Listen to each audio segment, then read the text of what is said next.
सबको मेरी राम राम। आज इस वीडियो के ज़रिए मैं कुछ अहम बातें रखना चाहती हूँ।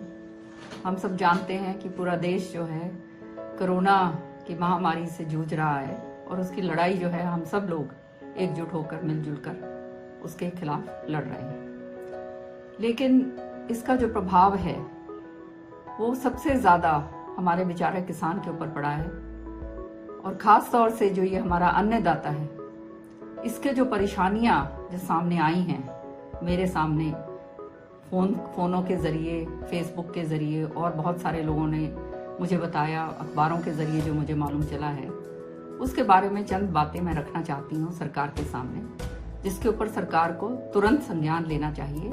क्योंकि अगर किसान खुशहाल है तो देश खुशहाल है, और किसान को अगर बर्बादी से हमने नहीं रोका तो देश को भी हम आगे बढ़ाने में कामयाब नहीं रहेंगे। तो सबसे पहले मैं कहना चाहूंगी कि सरकार ने बहुत बड़ी बड़ी बातें करी और कहा कि एक एक दाना खरीदा जाएगा, बहुत सारी मंडियां खोल रहे हैं, नज़दीकी खोल रहे हैं।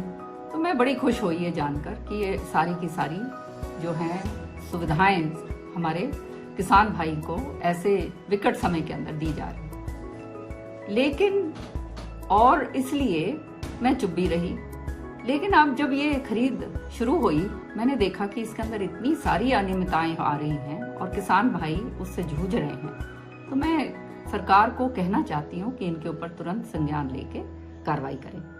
सबसे पहले तो जो मुझे किसान भाइयों ने बताया कि सरसों की पूरी जो फसल वो लेकर आ रहे हैं उसकी पूरी खरीद नहीं हो पा रही।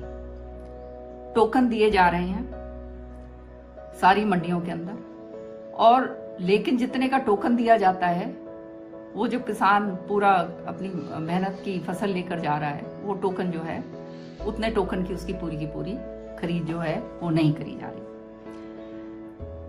और एक परेशानी जो इनके सामने आ रही है कि आपने मंडियां बनाई और जिस दिन उनको 3 दिन पहले कम से कम, मैं समझती हूँ, किसानों को टेलीफोन जाने चाहिए जिन जिन को अपनी फसल जो है मंडियों के अंदर लेके आना है, ताकि वो व्यवस्था कर पाए।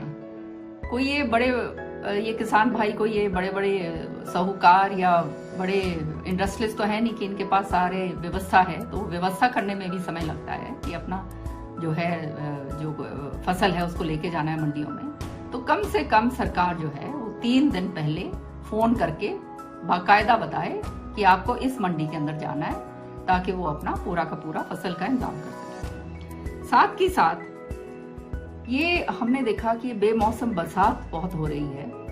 तो ये जो मंडियों के अंदर जो किसान अपनी फसल डाल चुके हैं, तो उसकी भरपाई भी किसान को जो है सरकार को करनी चाहिए, क्योंकि वो अपने तरफ से वो फसल लेकर आया है और वो मंडियों के अंदर डाल चुका है। अब अगर सरकार वो पूरी तरह से उसकी भरपाई नहीं करेगी तो ये बहुत ही दुर्भाग्य की बात होगी।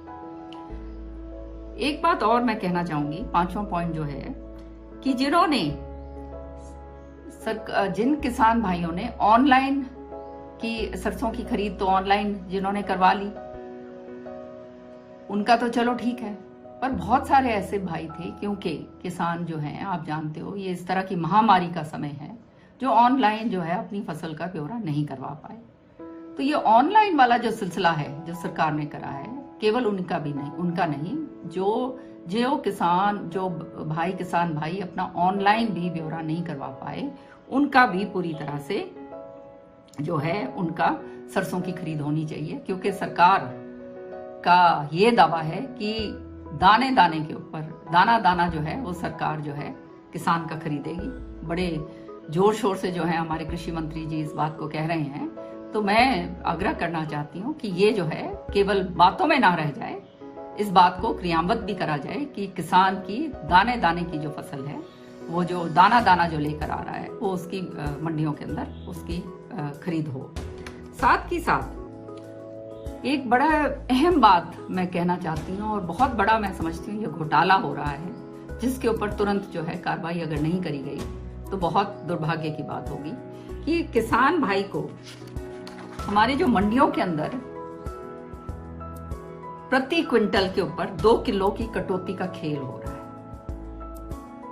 अब ये मैं सरकार को बताना चाहती हूँ कि ये प्रति क्विंटल के ऊपर आप 2 किलो का जो ये हो रहा है, ये इतना बड़ा घोटाला हो रहा है, इसके ऊपर तुरंत रोक लगाई जाए। ये जो 2 किलो है ये कहाँ जा रहा है और कौन ले रहा है? कौन ये मिली भगत से ये सारा कर रहा है? किसान को इतना नुकसान कौन पहुंचा रहा है? ये सारी चीजें जो है सरकार को तुरंत अपनी कार्रवाई करके उनके खिलाफ कार्रवाई करनी चाहिए, और अगर नहीं करी तो मैं समझती हूँ कि ये बहुत ही किसान के लिए दुर्भाग्यपूर्ण ही नहीं, लेकिन एक ऐसा घोटाला होगा जो आने वाले समय के अंदर एक बम की तरह फूट के निकलेगा।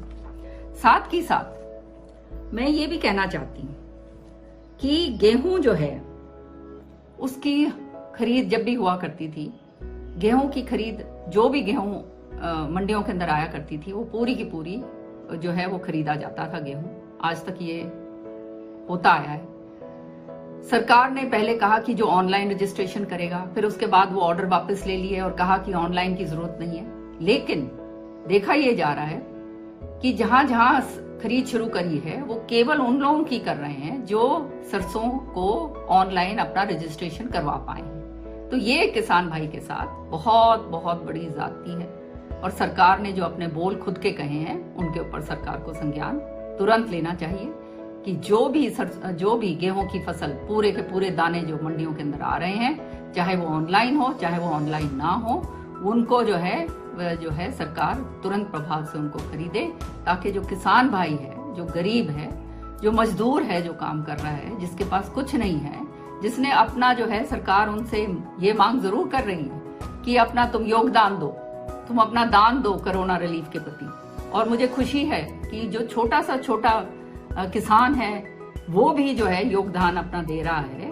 तो किसान का से आप योगदान जरूर ले रहे हैं, लेकिन उसकी जो है उसकी सहूलियत आप नहीं कर रहे, उसकी फसल जो है वो पूरी खरीद नहीं रहे हैं। इससे बड़ा मैं समझती हूँ पाप नहीं हो सकता। मैं सरकार से अनुरोध करूंगी कि किसान को सब्सिडी दी जाए, खाद पर, बीज पर, डीजल पर, ताकि वो जो है उसकी जो अर्थव्यवस्था पूरी तरह से खराब हो चुकी है, डगमगा चुकी है, उससे जो है वो भरपाई अपनी कर पाए। और ये बहुत जरूरी है क्योंकि सरकार जो है दान जरूर मांग रही है, तो देने के समय में भी सरकार को पूरे खुले हाथ से देना चाहिए।